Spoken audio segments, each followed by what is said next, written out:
Hello बच्चों, यहाँ प्रश्न है कि ए के मान ज्ञात कीजिए जिसके लिए निम्नलिखित समीकरण निकाह के अपरिमित रूप के अनेक हल हैं। तो यहाँ पे दिया हुआ है समीकरण। चलिए इस प्रश्न को हल करते हैं। तो मुख्य अवधारणा अगर मैं लिखूं इस प्रश्न का मुख्य अवधारणा, तो देखिए जब हमें समीकरण के निकाय का अपरिमित रूप में अनेक हल हो तो यहाँ से क्या लिखेंगे कि रैखिक रैखिक समीकरणों के युग्म युग्म के अपरिमित अपरिमित रूप से अनेक हल होने के लिए a1 बटा a2 बराबर b1 बटा b2 बराबर c1 बटा c2 होने चाहिए। तो चलिए इस प्रश्न को हल करते हैं। तो दिया है कि 2x जोड़ में 3y बराबर 7 और a माइनस में 1 गुना में x जोड़ में a जोड़ में 2 गुना में y बराबर 3a।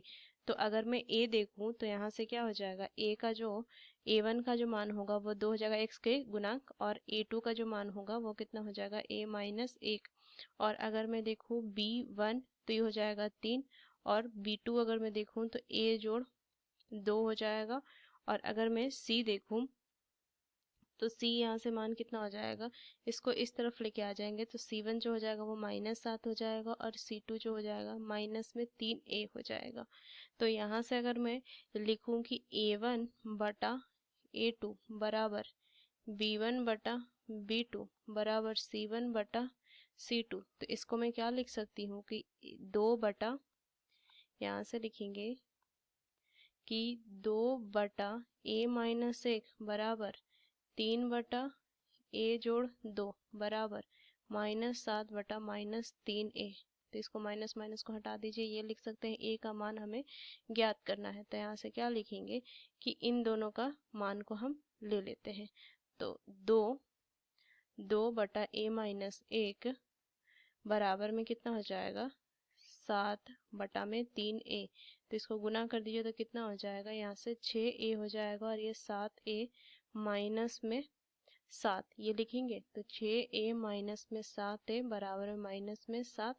तो a बराबर में क्या हो जाएगा 7, a का मान 7 आ गया।